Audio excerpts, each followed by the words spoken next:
Imoon keessan beeksisa adda addaadhaa isinitti fiduudhaan yeroo fayyadamtan yoo isin rakkise viidiyoo irraa kana keessatti imoo beeksisa adda addaadhaa isinitti finne imoo beeksisa adda addaarraa bilisa ta'e imoo baay'ee tokko bareedaa ta'e isin barsiisa. Egaa daawwattoon kiyya imoo kana kan baay'een argeetti fayyadamu viidiyoo kan laayik sheer gochuun afaan duraan hordofaa. Hayya daawwattoon kiyya imoo kana gadi buufachuudhaaf as Google Chrome keessa ni galtanii achi booda bakka sarchii kana irratti tokkoof kilik ni gootu achi booda bakka sarchii kana irratti michuu joobis jettanii barreessitanii michuu joobis.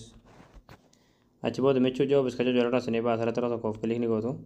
Ammallee asirratti michuujobs.com kaja kana irratti tokkoof kilik ni gootu.